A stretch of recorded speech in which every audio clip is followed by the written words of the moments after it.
Assalamualaikum warahmatullahi wabarakatuh. Halo semuanya, kami dari kelompok 1, kami di sini akan mempresentasikan tentang CCNA Introduction to Network 2026. Nah, di sini kami akan menjelaskan tentang modul 1 yaitu Networking Today, yang dimana akan saya jelaskan oleh Hafiz Rahmat Kurniawan. Saya Faiz Sama Syakarahap. Saya Raffi Maulana Abdillah. Saya Muhammad Raizer Sudin. Saya Ilham Alitubahat. Saya Alberto Satrio Nugroho. Saya Salma Gulza. Saya Claudia Irenca. Saya Arika Gini. Oke, di sini akan dijelaskan yang pertama, modul pertama yaitu oleh saudara Salma Anggun Feliza. Silakan Salma.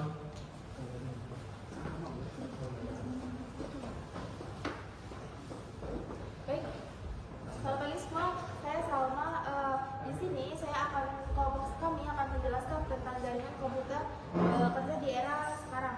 Di slide pertama ini kita lihat jaringan global sudah benar-benar memutus batasan jarak. Yang dimana dulu tuh untuk mengirim data-data ke antar negara itu sangat sulit, sekarang sudah mudah. Next. Selanjutnya ada konektivitas. Sekarang sudah menjadi kebutuhan pokok, kayak jaringan stabil itu sangat penting untuk mendukung kebutuhan aktivitas kita, mulai dari kuliah, lalu ada perdagangan online, lalu ada kita mencari hiburan dimanapun kita mau. Next. Untuk mendukung perkembangan itu kita ada Cisco Academy, yang dimana peran tersebut itu sangat penting bagi kita mahasiswa TRI untuk mendapatkan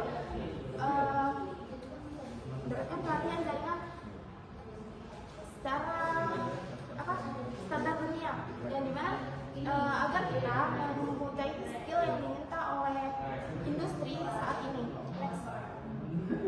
Lalu ada cloud computing, teknologi yang sangat terasa manfaatnya sekarang ini adalah cloud, yang dimana kita tuh file-file tidak perlu disimpan di penyimpanan fisik, karena datanya tuh sudah bisa kita akses dimanapun dan dimanapun kita mau. Dan di sini tuh sehingga kerja kita tuh menjadi lebih fleksibel dan efisien. Di sini ada masa depan jaringan, di mana jaringan itu menjadi tulang punggung teknologi, menjadi tulang punggung informasi digital, di mana jaringan memungkinkan munculnya teknologi-teknologi yang baru akan terus mengubah cara kita berkomunikasi dan berkolaborasi. Selanjutnya akan dilanjutkan oleh saudari Claudia.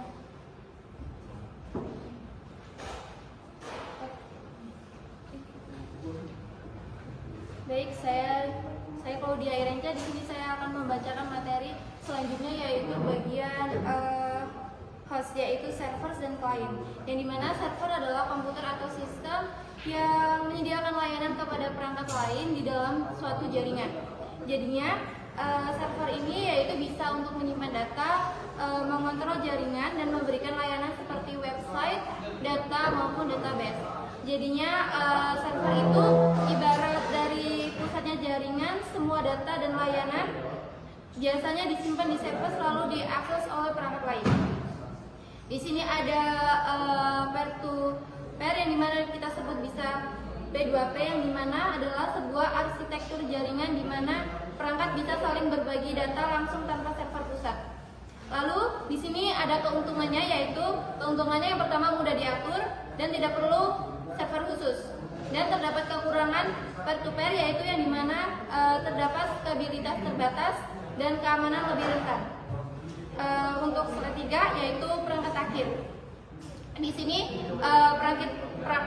sini perangkat akhir adalah perangkat yang digunakan oleh pengguna untuk mengirim atau menerima data dalam jaringan. Contoh dari perangkat akhir yaitu ada komputer, ada smartphone, dan ada printer. Fungsi dari perangkat akhir itu yaitu untuk mengirim data dan menerima data. Jadinya perangkat akhir itu yang kita pakai sehari-hari, seperti HP, laptop untuk mengakses internet lainnya. Di sini ada perangkat perantara, yang dimana perangkat perantara ini berfungsi untuk menghubungkan perangkat akhir dan mengatur jalannya data dalam jaringan. Contoh dari perangkat perantara itu yaitu ada router, ada switch, dan ada firewall. Fungsi dari perangkat itu tersendiri yaitu keseimbangan jaringan, mengatur lalu lintas data, dan menjaga keamanan. Kalau perangkat akhir itu pengguna, perangkat perantara ini seperti pengatur agar data bisa sampai tujuan dengan aman dan cepat.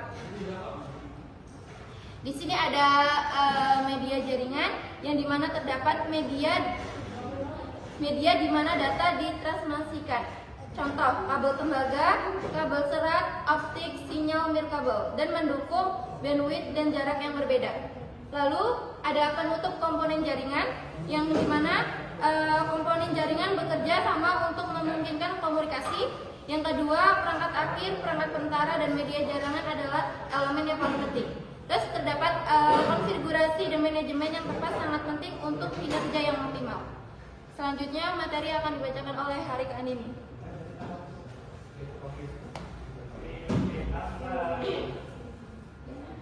Baik, saya Harika Andini. Yang pertama kita akan membahas tentang jenis media jaringan, yaitu tentang secara fisik ini memindai data. Yaitu tembaga adalah kita pakai sinyal listrik, ini paling umum dan murah, tapi jaraknya sangat terbatas.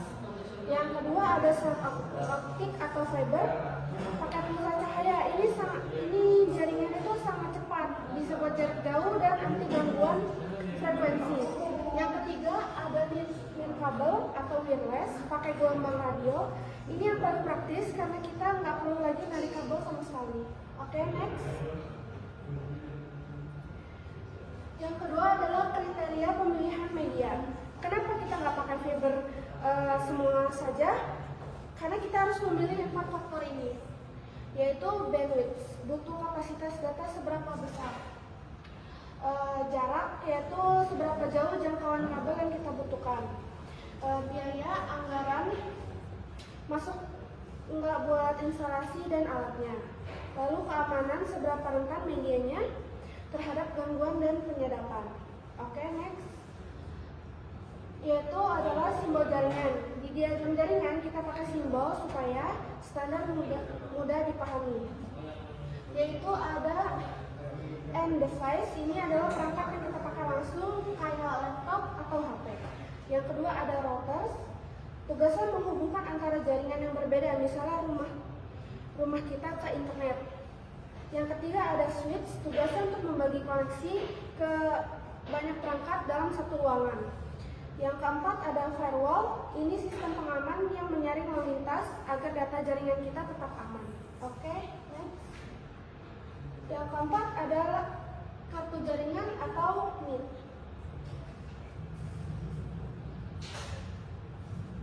Gampangnya ini adalah komponen dalam perangkat kita yang berfungsi sebagai pintu masuk keluar data. Mau pakai kabel LAN atau WiFi, perangkat kita dengan NIC wajib berkomunikasi dengan data jaringan luar.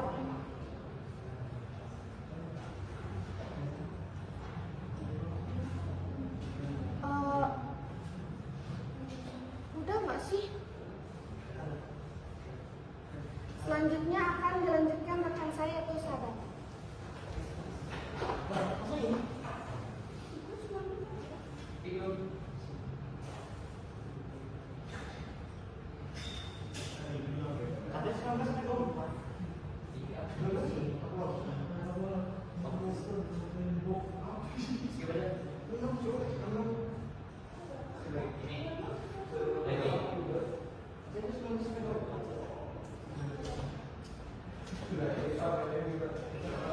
Oke, selanjutnya ada topologi fisik, yang dimana topologi fisik itu adalah tata letak fisik dari kabel dan perangkat jaringan. Misalnya ada komputer, ada switch, dan juga ada kabel-kabelnya, yang dimana ini mempengaruhi kinerja dan stabilitas jaringan.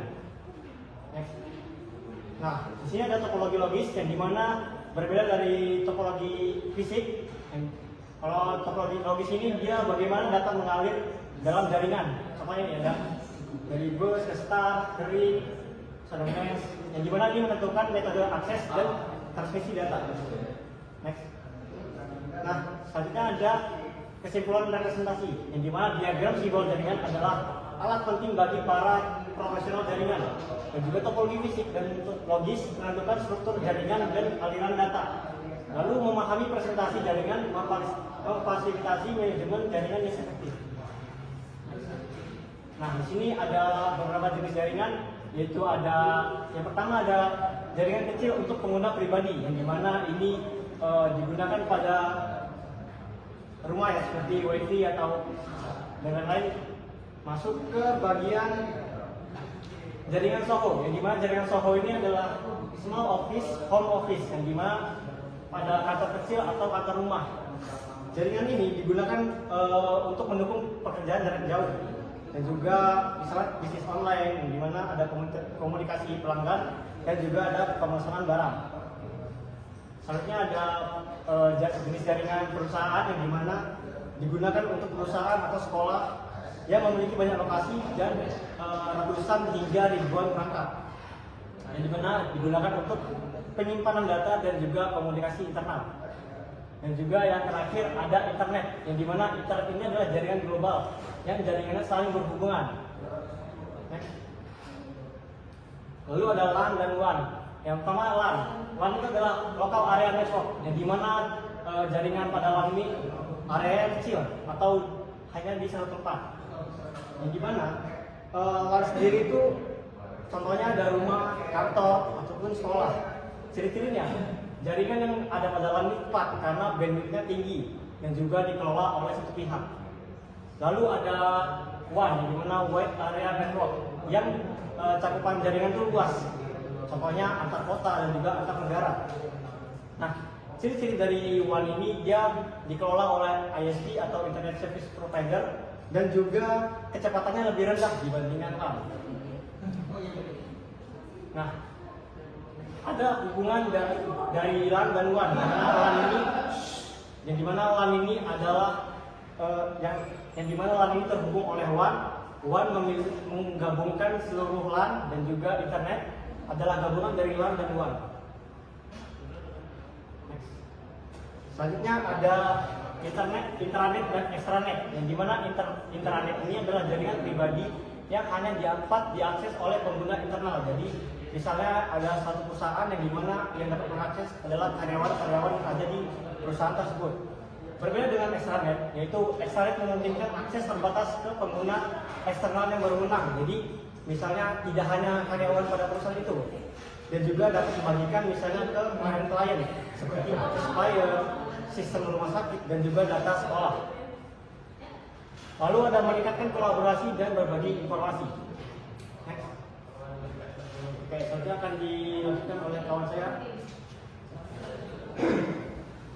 Baik, sebenarnya saya akan menjelaskan tentang organisasi internet, di mana internet ini bukan milik negara atau milik perusahaan, tapi ini dikelola oleh suatu organisasi yang bernama ada IEDF, ada ICANN, lalu ada IAB, yang dimana IEDF itu Internet Engineering Task Force, itu yang mengembangkan standar internet. Jadi fokus utama dari internet dari IEDF ini sendiri yaitu menghasilkan protokol penting seperti TCP/IP, HTTP, dan SMTP. Dan juga semua standar ditulis dalam dokumen RFC (Request for Comments). Lalu untuk organisasi kedua itu ada Internet Corporation for Assignments and Number, yang dimana itu akan mengelola nama dan domain alamat IP. Jadi untuk organisasi kedua ini dia bertugas mengatur nama domain atau DNS dan juga alamat IP dari setiap internet yang kita gunakan. Seperti contoh misalkan ada google.com, ada kampus ac.id dan lain-lain. Lalu ada Internet Accelerator Board, yaitu IRB, itu yang dimana dia memberikan panduan tentang arsitektur internet.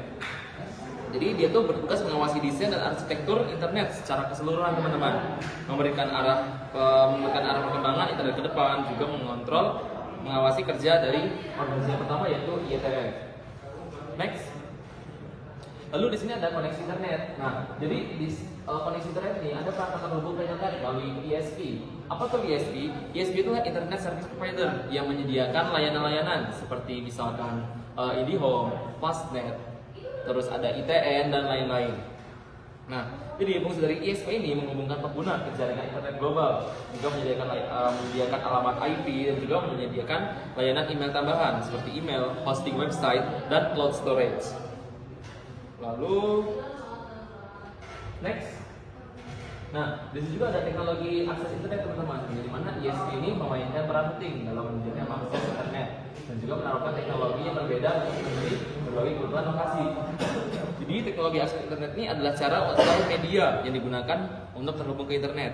Contohnya media fisiknya seperti fiber optik, terus juga ada Ethernet. Nah, dari kelebihan teknologi akses internetnya sendiri teman-teman, dia itu stabil dan cepat, tapi kekurangannya juga dia kurang fleksibel. Lalu juga ada wireless nirkabel yang dimana itu adalah nirkabel seperti Wi-Fi atau jaringan seluler 4G hingga 5G. Nah, lalu ada broadband yaitu internet berkecepatan tinggi, itu selalu aktif tanpa perlu dial-up. Next. Nah, di situ juga ada koneksi rumah yang dimana ada kabel DSL dan seluler. Kabel ini adalah internet berkecepatan tinggi melalui saluran TV kabel. Misalnya menggunakan kabel TV, koaksial dan juga biasanya juga untuk wifi di rumah itu menggunakan LAN. Lalu ada DSL, Digital Subscriber Line, yaitu internet melalui saluran telepon. Biasanya ini digunakan pada zaman dahulu, yaitu menggunakan kabel telepon. Bisa digunakan di mana saja dan juga kekuatan sinyalnya cukup kuat.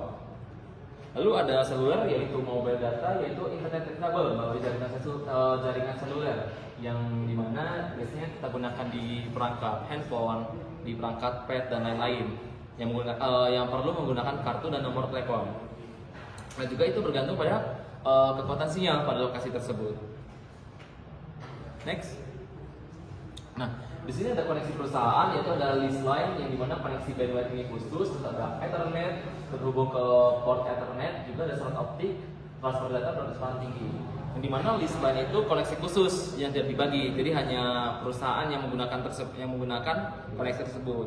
Dan juga biayanya cukup mahal karena digunakan oleh pihak perusahaan. Lalu ada Ethernet yang digunakan ada Ethernet yang biasanya menggunakan jaringan LAN. Jadi dia tuh Ethernet itu menggunakan cakupan yang cukup kecil.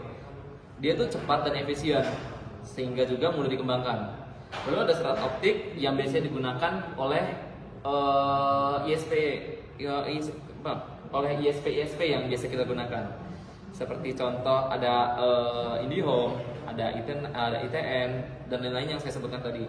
Biasanya dia ini berfungsi sebagai data center di perusahaan besar. Lalu next, selanjutnya jaringan konvergensi, yang dimana itu mengintegrasikan beberapa layanan jaringan seperti suara, video data dalam satu infrastruktur. Yang dimana ini seperti gimana ya? Contoh penggunanya kayak kita pada saat kuliah kita menggunakan Zoom, Google Meet dan lain-lain. Terus juga kita smartphone, kita menggunakan video call untuk berhubungan dengan saudara yang jauh. Kita juga bisa menggunakan fitur telepon untuk menghubungi keluarga. Nah, jadi dari keuntungan jaringan konvergensi ini yaitu lebih efisien, ada menghemat biaya dan juga mudah dikelola sehingga fleksibel dalam penggunaannya. Next. Oke, untuk materi selanjutnya akan dijelaskan oleh kawan saya yaitu Ilham. Dipersilakan.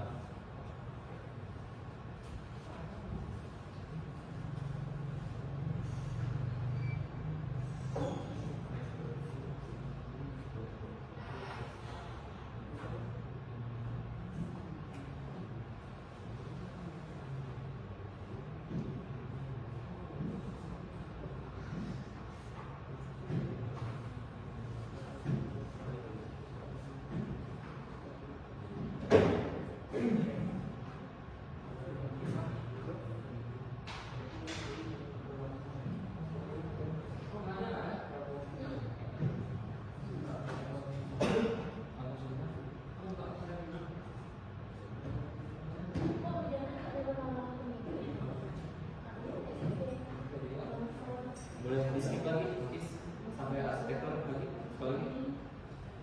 Dah.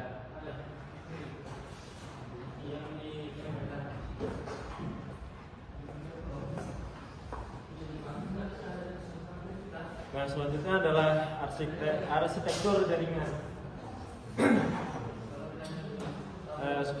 Menjelaskan dulu apa sih arsitektur jaringan itu, kayak desain jaringan yang dibuat agar dapat memenuhi kebutuhan pengguna dan bisnis. Lalu poin-poinnya adalah arsitektur jaringan modern menekankan skalabilitas, keamanan dan keandalan. Apa sih itu? Jaringan itu harus bisa berkembang aman dari serangan dan tetap stabil. Lalu dilanjutkan dengan poin selanjutnya adalah dirancang untuk memenuhi kebutuhan bisnis dan pengguna yang terus berkembang. Seperti user dan teknologi terus bertambah kan setiap tahunnya atau setiap perkembangan. Jadi jaringan harus fleksibel. Lalu dilanjutkan poin selanjutnya adalah menggabungkan fault tolerance, cost dan security. Ya contohnya semua aspek penting lalu digabung agar menjadi jaringan yang optimal. Next. Selanjutnya adalah toleransi kesalahan. Dalam toleransi kesalahan itu tuh adalah kemampuan jaringan untuk tetap berjalan walaupun ada kerusakan. Poinnya kemampuan jaringan untuk menahan kegagalan dan terus beroperasi. Itu seperti misalnya kabel putus, itu jaringan tetap hidup. Lalu poin selanjutnya adalah komponen dan jalur redundan. Itu kayak ada jalur tapi ada jalur waktu mati gitu. Lalu selanjutnya adalah meminimalkan downtime.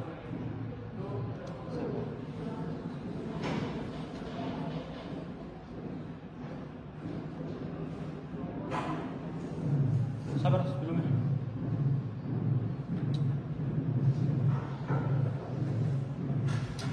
Mengurangi waktu jaringan mati. Lanjut aja. Next. Lalu selanjutnya adalah skalabilitas.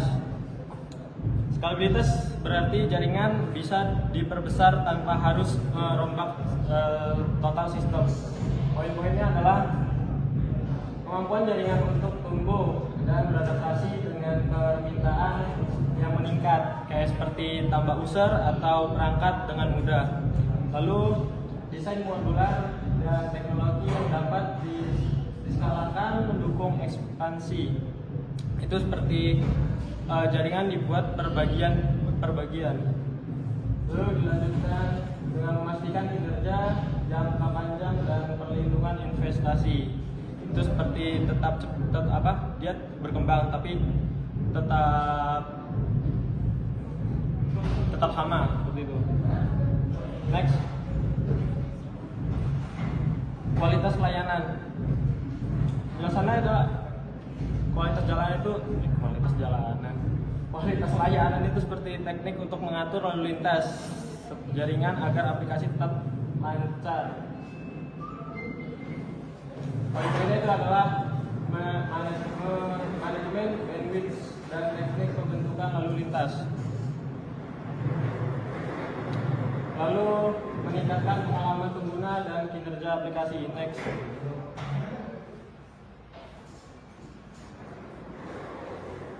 Keamanan jaringan.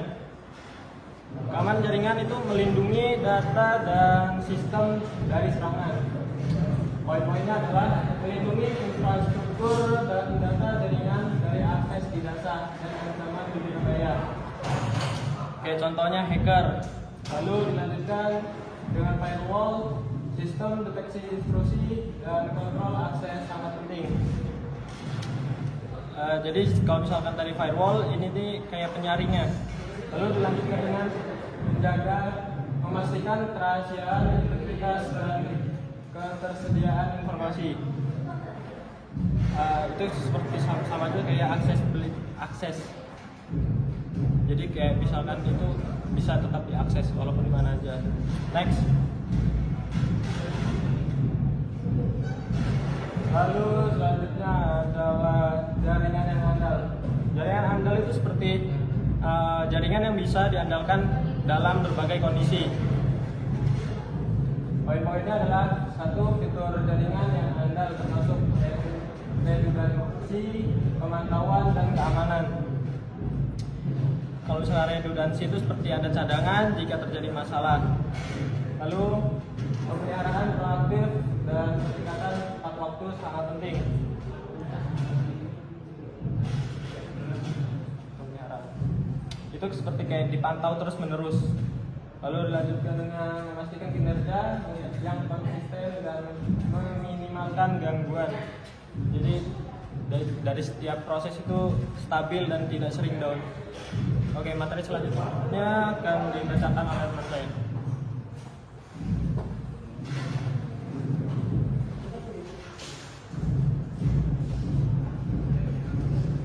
Oke, baik, selanjutnya saya akan menjelaskan tentang jaringan.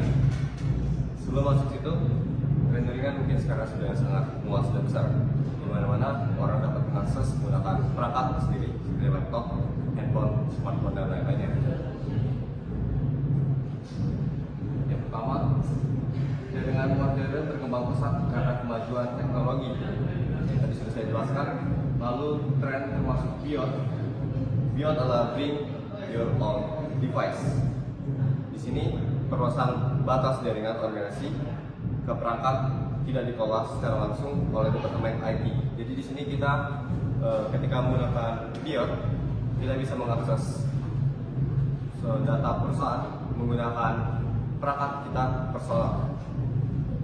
Fungsi dan mekanismenya memisahkan lalu lintas perangkat pribadi dari server inti perusahaan menggunakan VLAN virtualan agar jika perangkat pribadi terkena virus, dia tidak menyebar ke server utama.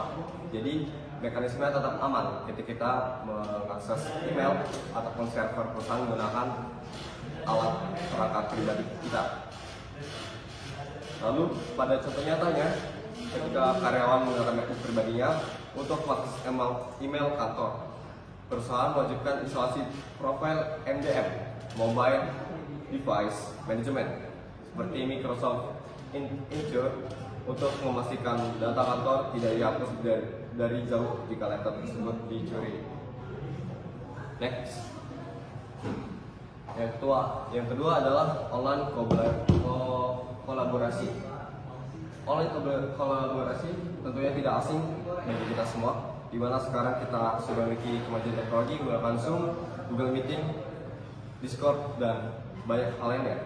Di sini memastikan semua pengguna melihat versi dokumen. Dalam teknis ini tentunya sangat membantu kita untuk meeting jarak jauh ataupun ketika kita tidak bisa saling tatap muka. Contoh nyatanya menggunakan Slack atau Discord, pesan dikirim satu orang langsung masuk ke dalam database pusat dan diikuti ribuan anggota tim secara instan menggunakan teknologi web stack. Selanjutnya, next, komunikasi video. Di sini membantukan bandwidth tinggi dan latensi rendah untuk kualitas optimal. Defisinya transmisi data multimedia real time yang sangat relatif sensitif terhadap gangguan jaringan. Jadi di sini kita contoh nyatanya itu seorang dokter melakukan operasi jarak jauh atau konsultasi melalui video HD yang melakukan fungsi tanpa delay agar diagnosis tidak salah. Oke, selanjutnya kita akan masuk ke cloud computing. Cloud computing atau penyimpanan awan yang mungkin sering kita gunakan seperti Google Drive ataupun yang lainnya. Layanan berbasis internet penyimpanan aplikasi daya komputasi memungkinkan skalibilitas, fleksibilitas, dan menghemat biaya, membutuhkan aplikasi jaringan yang aman dan andal. Jadi ketika kita memiliki sebuah penyimpanan dan kita ingin menyimpannya secara cloud, jadi kita tidak perlu menyimpannya jauh-jauh, kita tinggal sekali klik dan one tap untuk mengupload Google Drive, maka data yang kita miliki itu sudah tersimpan. Secara contoh nyatanya, ketika untuk Netflix, mereka tidak punya gudang berisi keping film. Semua film disimpan di cloud AWS. Saat kamu klik play, cloud mencari server terdekat dengan lokasimu agar film diputar tanpa buffering. Next. Oke, materi selanjutnya akan dibahas oleh saya.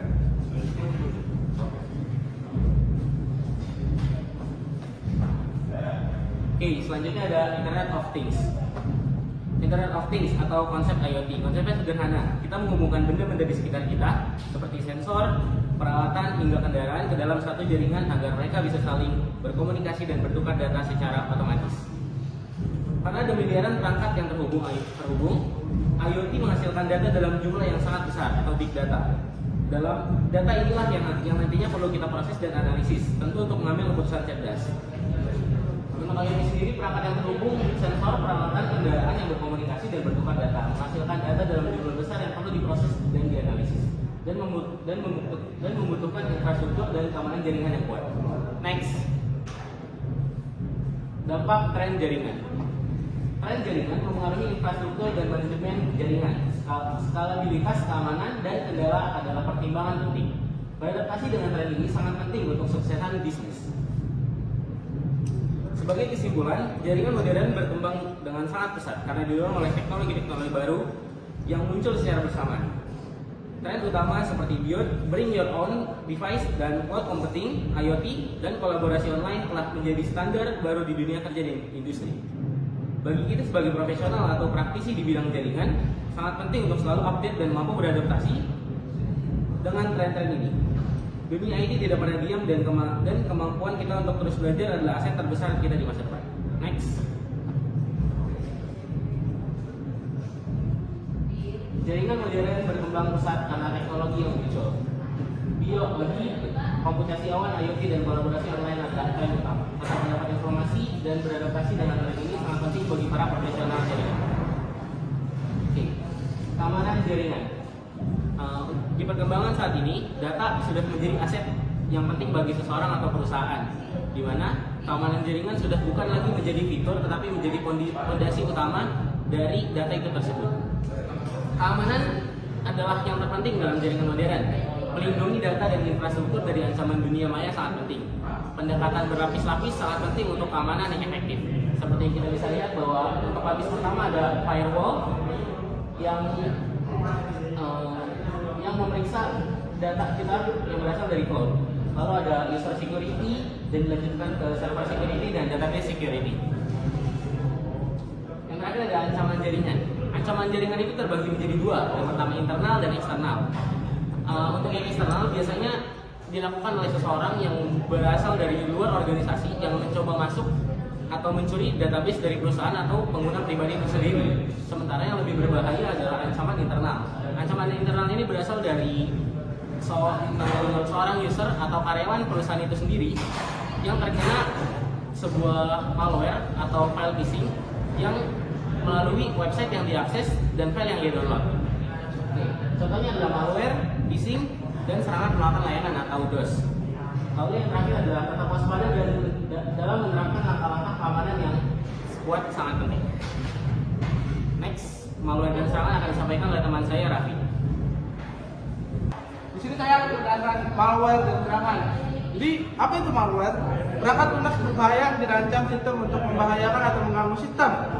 Malware adalah program yang dibuat dengan tujuan merusak atau menyusup sistem tanpa izin. Contohnya seperti virus, worm, trojan, dan ransomware. Dampaknya data hilang atau rusak, sistem bisa dicari menjadi lambat atau tidak bisa digunakan, dan informasi bisa dicuri. Yang kedua adalah phishing, upaya menipu untuk mencuri informasi sensitif. Phishing adalah teknik penipuan yang biasanya dilakukan melalui email, pesan WhatsApp, SMS, atau website palsu. Tujuannya untuk mencuri data penting seperti username, password, nomor kartu ATM, atau kredit, dan kode OTP. Ciri-ciri phishing biasanya bahasa mendesak seperti akun akan diblokir, link mencurigakan, dan pengirimnya yang tidak jelas. Yang ketiga adalah denial of service, membajak sistem agar tidak tersedia. Adalah serangan yang bertujuan membuat server atau website tidak bisa diakses, yaitu dengan mengirim traffic atau permintaan yang sangat banyak ke server dan membuat servernya error. Next. Selanjutnya adalah solusi keamanan. Yang pertama adalah pertahanan yang mendalam melibatkan berbagai lapisan keamanan. Konsep ini dikenal sebagai defense in depth, yaitu strategi keamanan dengan banyak lapisan perlindungan. Yang pertama, artinya tidak mengandalkan satu sistem keamanan saja, Jika satu lapisan ditembus, maka ada lapisan lain yang melindungi. Contoh lapisannya adalah keamanan jaringan atau firewall, keamanan sistem, antivirus, keamanan pengguna, password atau akses. Yang kedua, ada firewall, sistem deteksi intrusi, perangkat lunak, antivirus, dan kontrol akses. Nah, di firewall itu mengatur lalu lintas jaringan dan memblokir akses yang mencurigakan. Dan intrusion detection atau prevention system yaitu mendeteksi aktivitas mencurigakan bahkan bisa langsung mencegah serangan. Antivirus software yaitu dia bisa mendeteksi dan menghapus, mencegah infeksi. Dan terakhir ada kontrol akses yaitu adalah mengatur siapa yang boleh mengakses sistem, username dan password, hak akses atau admin user, autentikasi tambahan seperti OTP dan lain sebagainya. Yang ketiga, mengurangi resiko serangan yang berhasil. Dengan adanya berbagai lapisan keamanan, serangan jadi lebih sulit berhasil. Jika terjadi serangan, dampaknya bisa diminimalkan. Sistem lebih cepat mendeteksi dan merespon ancaman. Next. Keamanan SOHO. Yang pertama yaitu melindungi pantai kecil dan jaringan dari ancaman dunia maya. Artinya, jaringan di rumah atau kantor kecil harus dijaga dari berbagai sistem serangan di internet seperti virus dan malware, hacker, phishing, dan lain sebagainya. Yang kedua, menerapkan langkah-langkah keamanan data seperti firewall dan langkah tadi yang buat. Firewall berfungsi seperti tembok pelindung yang mengatur lalu lintas data masuk keluar jaringan sehingga koneksi mencurigakan bisa diblokir. Password yang kuat, ciri-ciri password yang aman, panjang, minimal 8 sampai 12 karakter, kombinasi huruf besar, kecil, dan angka atau simbol. Dan tidak mudah ditebak. Ketiga, mendidik pengguna tentang praktik terbaik aman.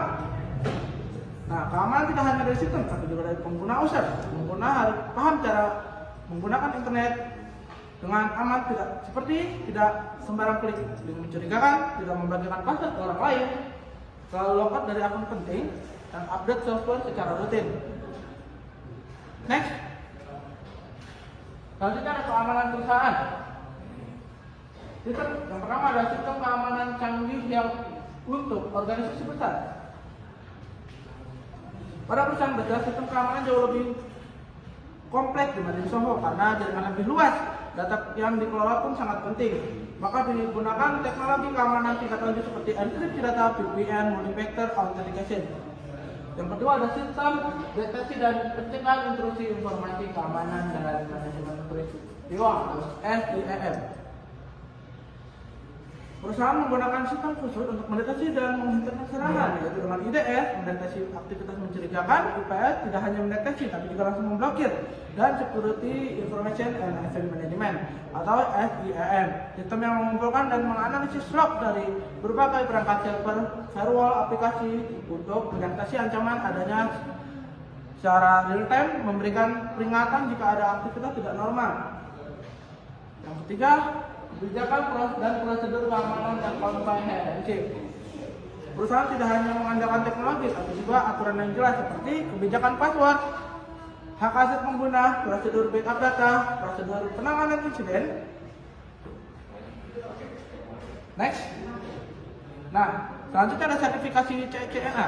Apa sih itu CCNA? CCNA atau yang biasa disebut dengan Cisco Certificate Network Associate. Artinya ada sertifikasi dari Cisco System yang menunjukkan bahwa seseorang sudah memiliki kemampuan dasar di bidang jaringan. Materi yang diuji biasanya mencakup dasar-dasar jaringan IP, routing, dan switching. Yang kedua, meningkatkan peluang karir dan menunjukkan keahlian. Nah, dengan memiliki CNA, biasanya para pekerja itu memiliki peluang kerja di bidang IT, bisa melamar posisi seperti network engineering, network administrator, dan IT support. Ketiga, diakui secara luas dan menghormati industri. CCNA dan Cisco yang diakui secara global. Banyak perusahaan yang mempercayai standar dari Cisco. Karena itu, CCNA menjadi syarat atau nilai tambah saat melamar kerja dan menjadi pintu masuk untuk sertifikat kelanjutan seperti CCNP. Next, kesempatan berkarir. Yang pertama, jaringan menawar beragam peluang karir. bidang jaringan networking sangat luas. Terus berkembang karena hampir semua perusahaan membutuhkan internet dan sistem jaringan. Artinya kamu tidak hanya punya satu pilihan tapi banyak jalur. Karir misalnya bidang teknis, keamanan jaringan, cloud, dan vendor. Yang kedua ada administrator jaringan, insinyur jaringan, dan analisis keamanan. Network administrator bertugas mengelola jaringan sehari-hari. Yang paling besar memastikan jaringan berjalan lancar, troubleshooting jika ada gangguan, dan insinyur jaringan. Selanjutnya adalah network engineer atau insinyur jaringan, yaitu mendesain topologi jaringan, konfigurasi router dan switch, optimasi performa jaringan, security analysis, yang dilakukan adalah security analysis atau analis keamanan, mendeteksi serangan, menganalisis ancaman, dan mengamankan sistem dari hacker. Yang ketiga, permintaan tinggi dan gaji yang kompetitif. Saat ini kebutuhan IT khususnya jaringan sangat tinggi karena semua perusahaan butuh internet dan sistem jaringan. Banyak bisnis beralih ke digital. Tampaknya lowongan kerja lebih banyak, gaji relatif tinggi dibanding bidang lain. Sekian dari saya. Selanjutnya akan ditutup oleh Muhammad Hafiz. Hafiz. Kat ya.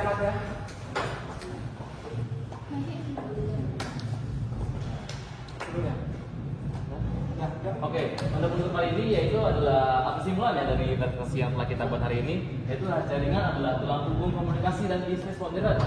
Sehingga tidak ada jaringan, kalau ada jaringan pada saat ini kita tidak bisa merasakan komunikasi dan bisnis modern pada saat ini. Lalu kita juga perlu memahami konsep dan teknologi jaringan, karena kan pembelajaran berkelanjutan dan pengembangan profesional sangat penting untuk kesuksesan dalam penggunaan jaringan. Oke, sekian dari kelompok 1. Terima kasih. Wassalamualaikum warahmatullahi wabarakatuh.